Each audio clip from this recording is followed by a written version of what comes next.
जय हिंद, नमस्ते, वंदे मातरम। आप सभी देख रहे हैं, आप सभी के लिए समाधान स्टडी ने बहुत ही अच्छे केमिस्ट्री की क्लासेस प्रोवाइड किया है और आज आपको पुनः जो है केमिस्ट्री के बहुत ही महत्वपूर्ण और बहुत ही शानदार 40+ क्वेश्चन करवाने वाला हूँ और आई होप यहाँ से आपको एक दो क्वेश्चन देखने को मिल सकते हैं इस केमिस्ट्री की बेहतरीन क्लास में। तो चलिए आइए मेरे साथ सभी बच्चे जुड़ जाइएगा और एक बार आप लोग थम्सअप जरूर करिएगा नीचे कमेंट्स बॉक्स में, और वीडियो पसंद आए तो लाइक करना ताकि मेरा मोटिवेशन बढ़ सके और मैं आपके लिए फिर और से बहुत ही बेहतर सी जो है चीज़ें प्रोवाइड कर सकूँ। आपका पहला क्वेश्चन देखिए क्या बोला गया है। पहला क्वेश्चन आपके स्क्रीन पर आ चुका है। बोला गया है कि अधिकतम, ठीक है, अधिकतम चुंबकीय आघूर्ण प्रदर्शित करने वाले संक्रमण धातु आयन का जो है बाह्यतम इलेक्ट्रॉनिक विन्यास क्या होगा। बाह्यतम इलेक्ट्रॉनिक विन्यास की बात करें तो क्या होगा, तो आप लोग जानते हैं क्या होगा, 3D9 जो ऑप्शन नंबर डी है ये इसका राइट आंसर होगा। और सॉरी, ठीक है, ऑप्शन नंबर जो है बी राइट आंसर होगा। 3D5 ऑप्शन नंबर जो है बी राइट आंसर होगा। क्या होगा, option number B right answer होगा। ये आप लोगों को ध्यान रखना है, बहुत ही शानदार सा क्वेश्चन है। बोला है कि मैग्नीज के बारे में बोला है कि प्राथमिक संकरण श्रेणी में Mn का गलनांक कम होता है क्यों। गलनांक कम होता है क्यों। आपका जो है 10D विन्यास के कारण धात्विक बंध प्रबल होते हैं, D7 विन्यास के कारण धात्विक बंध दुर्बल होते हैं, या फिर आपका D5 विन्यास के कारण धात्विक जो बंध दुर्बल होते हैं, या उपयुक्त में से कोई भी नहीं। नोट करिएगा, राइट आंसर क्या होगा, ऑप्शन नंबर सी होगा। क्या होगा, option number C right answer होगा कि D5 विन्यास के कारण धात्विक बंध दुर्बल होते हैं। आपका सी करेक्ट है। क्या होगा, सी करेक्ट है। और सभी को नोट करके रखना है, ये एक एक क्वेश्चन आपके लिए बहुत महत्वपूर्ण है। निम्नलिखित में से कौन सा इलेक्ट्रॉनिक विन्यास संक्रमण तत्व होता है। तो संक्रमण तत्व आपको पता है, ठीक है, संक्रमण तत्व आप सभी लोगों को पता है और ऑलरेडी आपने पता कर ही लिया होगा, ठीक है। संक्रमण जो आपके SPD डी ब्लॉक के जो तत्व हैं तो ये संक्रमण तत्व होते हैं। तो इसका इलेक्ट्रॉनिक विन्यास तो आपको पता ही होगा। देखिए नोट करिएगा, जो है आपका ऑप्शन नंबर क्या है, सी करेक्ट है, ठीक है। 1s2 होगा, साथ में 2s2 2 आपका P6 होगा, 3s2 आपका, उसके बाद जो सी है ना वो करेक्ट आंसर है, ठीक है। ध्यान रखना, ये रिवीजन क्लास है, आप सभी लोगों को बता दूं बच्चा, इसमें पूरे में जैसे कि 30 आउट ऑफ 30 आपको मार्क्स लाना है, मतलब 30 मार्क्स तो लाना ही पड़ेगा। आगे आइएगा, नेक्स्ट क्वेश्चन की बात करें। बोला गया है कि संक्रमण धातुएं आयनों की निम्न श्रेणी के बीच में वह श्रेणी जिसमें सभी धात्विक आयनों को इलेक्ट्रॉनिक विन्यास क्या होगा, 3D2 होगा। क्या है, चलिए तो नोट करिएगा। चलिए ये ऑप्शन नंबर जो बी में दिया है ना, ठीक है, जो ऑप्शन नंबर बी दिया है वो बिल्कुल इसका राइट आंसर होगा। क्या सभी बच्चे जानते हैं क्या, ठीक है। चलिए मैग्नीज है, जैसे कि आपका क्रिप्टॉन है, चलिए ये बिल्कुल इसका राइट आंसर होगा। ऑप्शन नंबर अगर आप सभी बच्चा लगाते हैं बी तो इसका बिल्कुल राइट आंसर है। क्या है, बिल्कुल राइट आंसर है, ये आपको ध्यान रखना है। चलिए वैसे ही आगे चलते हैं, नेक्स्ट क्वेश्चन देख लेते हैं क्या बोला गया है। नेक्स्ट क्वेश्चन की बात करें, बोला है कि वे तत्व जो कि आपके प्राय ऑक्सीकरण अवस्था प्रदर्शित करते हैं और उनके आयंस सामान्यतः रंगीन होते हैं। उपधातु, संक्रमण धातुएं, अधातु या फिर गैस होगा। तो नोट करिएगा साथियों, अगर आपने आंसर लगा पाया है संक्रमण धातु, अगर आपने आंसर लगा पाया है संक्रमण धातु तो बिल्कुल सही आंसर होगा। आगे आइए, अगला क्वेश्चन देखिए। अचुंबकीय गुण प्रदर्शित करने वाले अणु हैं। अचुंबकीय गुण प्रदर्शित करने वाले अणु होते हैं, चुंबकीय क्षेत्र में आकर्षित नहीं होते हैं में, ठीक है, कि ये जो है केवल युग्मक इलेक्ट्रॉन होते हैं, पर एक जो है आपका धनावेश होते हैं और इनमें जो है आपका आयनित इलेक्ट्रॉन्स होता है। क्या राइट आंसर बन जाएगा, तो इनमें जो है आयमित, ठीक है, अयुग्मित इलेक्ट्रॉन होता है। इनमें क्या होते हैं, अयुग्मित इलेक्ट्रॉन होते हैं। सभी बच्चे ऑप्शन नंबर डी कर पाए क्या। डेफिनेटली हम सभी ने बहुत ही बढ़िया आंसर लगा पाया है, बहुत ही शानदार आंसर लगा पाया है। निम्न में से किसमें 3D उपकक्षक में संयोजी इलेक्ट्रॉन नहीं होते हैं। किसमें नहीं होते हैं, क्या आप लोग सभी बच्चे बता पाएंगे क्या, कि ऑप्शन नंबर डी आपका बिल्कुल राइट आंसर होगा, ठीक है। पोटेशियम के बारे में आपको दिया है। चलिए तो ऑप्शन नंबर क्या है, डी बिल्कुल करेक्ट होगा। निम्नलिखित में से कौन सा रंगहीन आयन है। निम्नलिखित में से कौन सा रंगहीन आयक है, तो क्या सभी लोग, चलिए ऑप्शन नंबर डी जिंक बिल्कुल लगा देंगे क्या। जिंक आपका बिल्कुल राइट आंसर होगा, Zn। आते हैं जरा, संक्रमण तत्व रंगीन होते हैं। संक्रमण तत्व रंगीन होते हैं छोटे आकार के कारण या फिर आपके धात्विक प्रकृति के कारण, और जो है साथ में ध्यान रखना है कि यह अयुग्मित डी इलेक्ट्रॉन के कारण या फिर जो है उपरोक्त सभी होगा। तो आप सभी लोगों को बताना है। चलिए, क्या सभी बच्चा बता पाएगा क्या कि ये हो गया आपके ऑप्शन नंबर सी? क्या हो गए? ऑप्शन नंबर सी अयुग्मित डी इलेक्ट्रॉन के कारण ऑप्शन नंबर डी करेक्ट है। और सभी को ध्यान रखना है और सभी को नोट करके भी रखना है। चलिए, उसी प्रकार से आगे चलते हैं, अगला क्वेश्चन देखते हैं क्या बोला गया और सारे क्वेश्चनों को आपको नोट करके रखना है। आगे देखिए, नेक्स्ट क्वेश्चन की बात करें, संक्रमण तत्व जो है क्या है? संक्रमण तत्व जो है आपके परिवर्ती संयोजकता दिखाते हैं क्योंकि इनमें इलेक्ट्रॉन मुक्त कर सकते हैं। क्या आंसर होगा? चलिए, क्या आंसर होगा? तो देखिए, आपका N-1 डी तथा आपका NS कक्षा से ऑप्शन नंबर सी करेक्ट है। क्या है? ऑप्शन नंबर सी करेक्ट है, ये आपको ध्यान रखना है। आगे आइएगा, नेक्स्ट क्वेश्चन नोट करिएगा, अधिकांश संक्रमण तत्व होते हैं। अधिकांश संक्रमण तत्व होते हैं प्रतिचुंबकीय होते हैं, अनुचुंबकीय होती है, न तो प्रतिचुंबकीय होती है न ही अनुचुंबकीय होते हैं। प्रतिचुंबकीय और अनुचुंबकीय दोनों ही होते हैं। आप लोग बताइएगा। चलिए, शानदार आंसर है, बहुत ही अच्छा आंसर, अच्छा क्वेश्चन है, आप लोग आंसर कर पाएंगे। क्या होंगे? अनुचुंबकीय होंगे। क्या होंगे साथियों? अनुचुंबकीय होंगे। ये आपको नोट करके रखना है और सभी को ही नोट करके रखना है। आगे देखिए, नेक्स्ट क्वेश्चन की बात करें, बोला गया है कि डी ब्लॉक के तत्वों की जो है आपका तरह जिंक तथा मरकरी परिवर्तित संयोजकता नहीं दर्शाते हैं। क्यों? ये मुलायम होते हैं, इनमें जो है आपका डी कक्षक पूर्ण भरे होते हैं, इनमें बाहरी उपकक्षक में केवल 2 इलेक्ट्रॉन होते हैं और इनके डी कक्षक अपूर्ण होते हैं। तो सभी साथी इस क्वेश्चन को बताइएगा और सभी बच्चा बता पाएगा कि सर आपका इनके डी कक्षक अपूर्ण होते हैं। क्या हो गए? इनके डी कक्षक अपूर्ण होते हैं। जिंक आप लोग निकाल सकते हैं, मरकरी आप लोग निकाल सकते हैं। चलिए, इनके परमाणु क्रमांक से हम लोग सारा का सारा निकाल सकते हैं। आइए ज़रा देखिए, नेक्स्ट क्वेश्चन क्या है, आयनों में निम्न युग्मकों के बीच में जलीय विलयन में न्यून जो है ऑक्सीकरण अवस्था दूसरे की अपेक्षा किसमें अधिक स्थायी होती है? किसमें अधिक स्थायी होती है? क्या सभी साथी बता पाएंगे? क्या होगा राइट आंसर? तो आपका होगा ऑप्शन नंबर जो है ए होगा। ठीक है बच्चा, Ti और आपका Ti3। ठीक है, सब ऑप्शन नंबर ए करेक्ट है। क्या राइट आंसर होगा? ऑप्शन नंबर ए करेक्ट है, ये आप लोग को ध्यान रखना है। आगे आइए, ज़रा ध्यान दीजिए, नेक्स्ट क्वेश्चन क्या है साथियों, नोट करना आपको। बोला गया है कि आपका क्यूप्रस जो है, क्यूप्रस आयन्स आपके रंगहीन होते हैं। क्यूप्रस आयन रंगहीन होता है, जबकि क्यूप्रस आयन्स रंगहीन क्यों होते हैं, यह आपको बोला गया है। नोट करिएगा, दोनों में अर्ध जो है क्या होते हैं? दोनों में अर्धपूरित पी तथा डी कक्षाएँ होते हैं।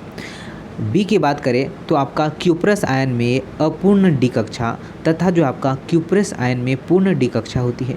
दोनों डी कक्षाओं में अयुग्मित इलेक्ट्रॉन होते हैं और आपका जो है क्यूप्रस आयन्स में पूर्ण डी कक्षा होती है तथा जो है क्यूप्रस आयन में डी कक्षाएँ होती हैं। सभी लोग देखिएगा, अगर आप लोग आंसर कर पाते साथियों ऑप्शन नंबर डी तो बिल्कुल सही है। क्यूप्रस आयन्स में पूर्ण डी कक्षाएँ होती है तथा आपका क्यूप्रिस, ठीक है, क्यूप्रिस आयन्स में डी कक्षाएँ होती है। तो दोनों ही चीज़ें, आप क्यूप्रिस अलग है और आपका क्यूप्रिक अलग है, दोनों ही चीज़ें अलग अलग है, ये आपको ध्यान रखना है। बात करें मैंगनीज की, ठीक है, तो इसमें जो है परमाणु संख्या आपको पता है कितनी है? 25। ठीक है, और बोला है इसकी मूल अवस्था में इलेक्ट्रॉनिक विन्यास क्या है? मूल अवस्था में इसका इलेक्ट्रॉनिक विन्यास आपसे बोला गया है तो होगा 3d5 और आपका 4s0। यह आपका जो ऑप्शन नंबर ए दर्शाया गया है यह बिल्कुल राइट आंसर है। क्या है? जो ऑप्शन नंबर ए दर्शाया गया है ये बिल्कुल करेक्ट है। आगे देखिएगा, किस आयन का चुंबकीय आघूर्ण सर्वाधिक होता है? किस आयन का चुंबकीय जो आपका आघूर्ण है सर्वाधिक होता है? चलिए, Fe आयरन जो है आपका बिल्कुल करेक्ट है। Fe इस क्वेश्चन का बिल्कुल राइट आंसर है। ठीक है बच्चा, आगे आइएगा, बोला गया है कि संक्रमण तत्वों में इलेक्ट्रॉनिक विन्यास आपके लाक्षिक, ठीक है, आपके लक्षिक होते हैं जिनमें निरूपित किया जाता है। इससे जो है निरूपित किया जाता है, ये हमसे बोला गया है। तो नोट करिएगा, अगर हम लोगों ने ऑप्शन लगाया है ऑप्शन नंबर डी, क्या लगाया है? ऑप्शन नंबर डी लगाया है, बिल्कुल राइट आंसर है। सभी बंधु लगा पाए होंगे option number D. Okay, N-1 S आपका S2 होगा, आपका P6S1 साथ में ही आपका चलिए NS1 और आपका NS2 भी होगा, ये आपको ध्यान रखना है। ठीक है, चलिए सेशन अच्छा लग रहा होगा तो लाइक ज़रूर कर देना आप लोग। आगे आइए, नेक्स्ट क्वेश्चन क्या बोला है कि निम्नलिखित में से किस में अयुग्मित d इलेक्ट्रॉनों की अधिकतम संख्या होती है, बताइए। चलिए तो देखिए, आप लोग जानते हैं, फिर आपका Fe ही इसका राइट आंसर होगा और सभी बंधु कर पाएगा। चलिए देखिए, नेक्स्ट क्वेश्चन बोला है कि प्लेटिनम आपका पेडेलियम आपका इरिडियम को उत्कृष्ट धातु कहते हैं क्यों? अल्फ्रेड नोबल ने उन्हें जो है खोजा था। ये कई सामान्य अभिकर्मकों के प्रति जो है अक्रिय है। ये जो है, ठीक है, ये चमकने वाले तथा दिखने में अच्छे होते हैं। ये संक्रमणीय अवस्था में पाए जाते हैं। नोट करिएगा साथियों, ऑप्शन नंबर बी इसका राइट आंसर बन जाएगा कि ये कोई सामान्य कर्मों को या अभिकर्मों के प्रति क्या होते हैं साथियों, अक्रिय होते हैं। राइट आंसर क्या होगा? बी होगा। क्या होगा? राइट आंसर बी होगा। ये आपको नोट करके रखना है, ये आपको ध्यान रखना है। आइए ज़रा नेक्स्ट क्वेश्चन देखते हैं। बोला गया है, इनमें से कौन सा तत्व प्रथम संक्रमण श्रेणी से संबंधित नहीं है? क्या है? प्रथम संकरण श्रेणी से संबंधित नहीं है। आपको आंसर करना है क्या क्या है। Fe आपको दिया हुआ है, ठीक है बच्चा, Fe और क्या क्या दिया है?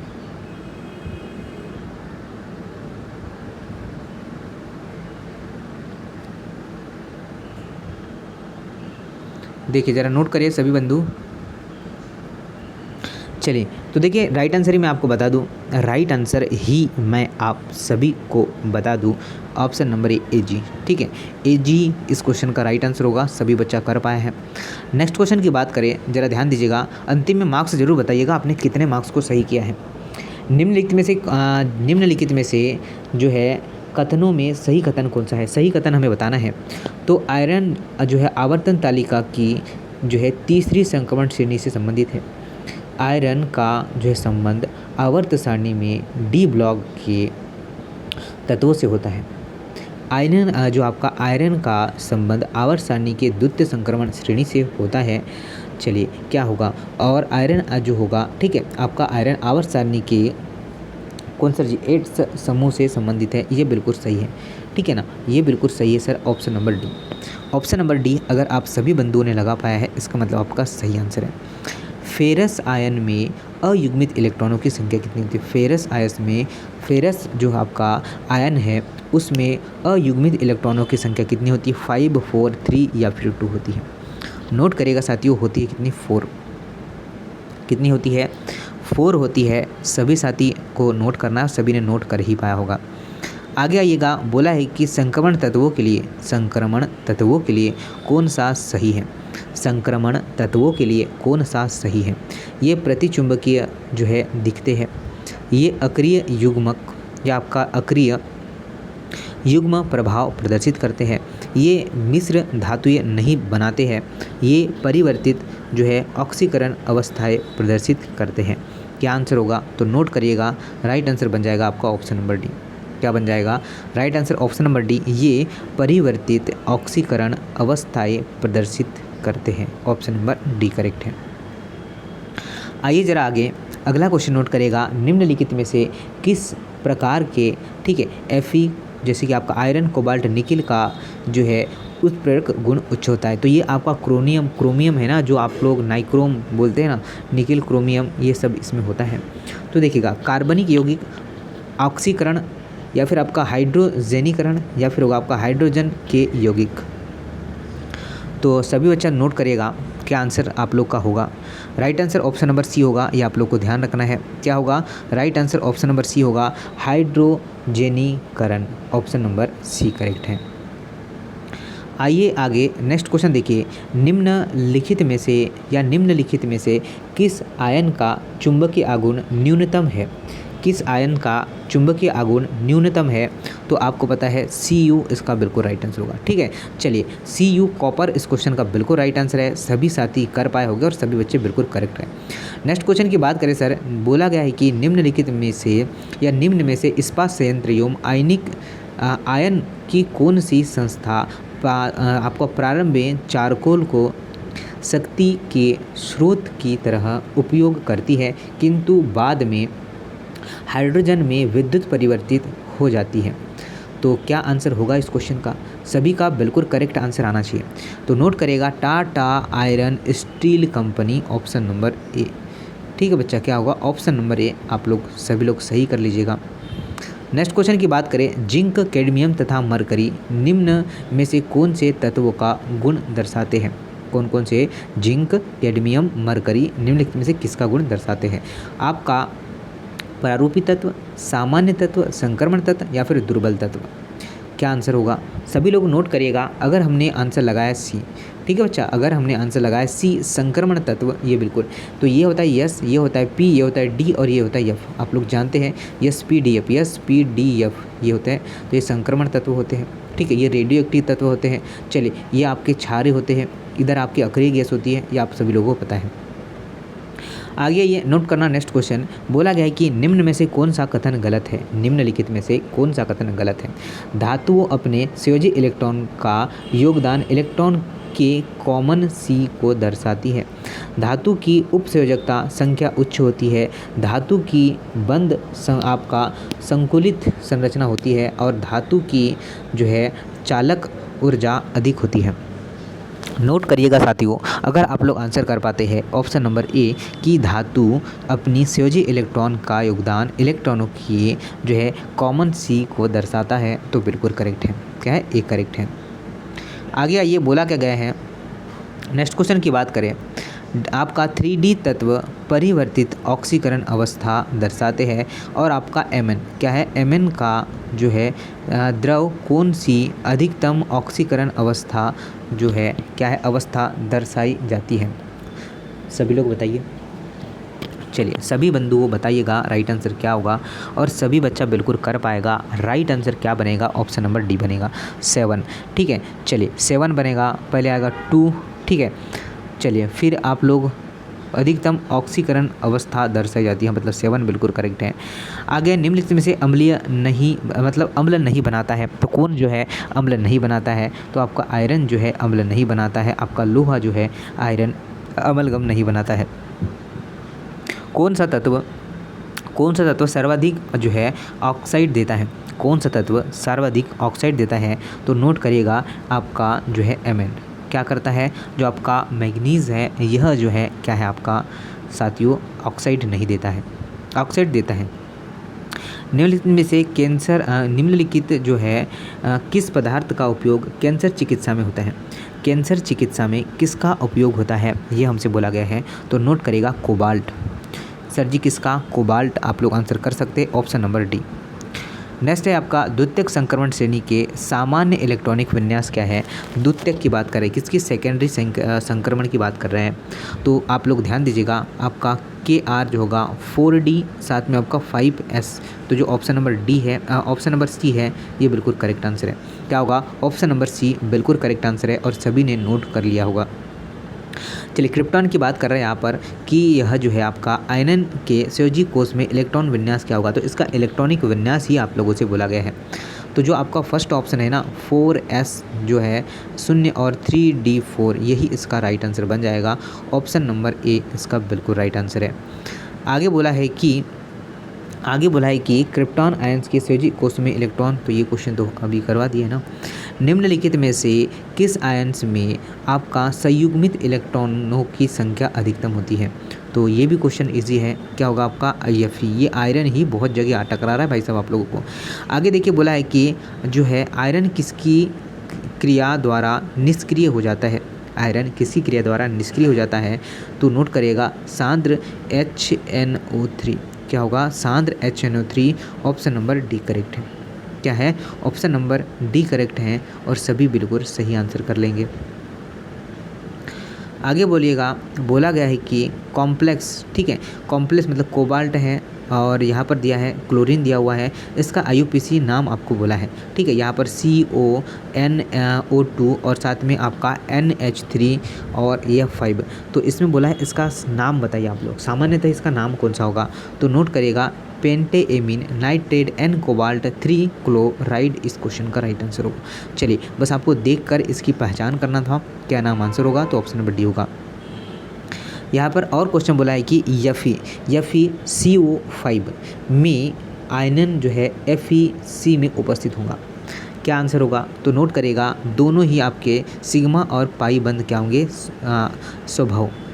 ये आपको ध्यान रखना है। ऑप्शन नंबर बी करेक्ट है। चलिए, तो ये थे आपके टॉप क्वेश्चन 40+ क्वेश्चन, और आई होप यहाँ पर आप लोग बहुत ही अच्छे मार्क्स अचीव कर पाएंगे। और हो सके तो सेशन को शेयर भी करना है आप लोगों को, और ऐसे ही शानदार सी क्लासेस आपको मिलती रहेगी। ये आपको रिवीजन करना है और मुझे बताना है कि आपने कितने क्वेश्चन को अटेंड किया और कितने मार्क्स ला पाए हैं। चलिए, इसी के साथ मिलते हैं नई क्लास और नई अपडेट के साथ। नमस्ते, वंदे मातरम, जय हिंद।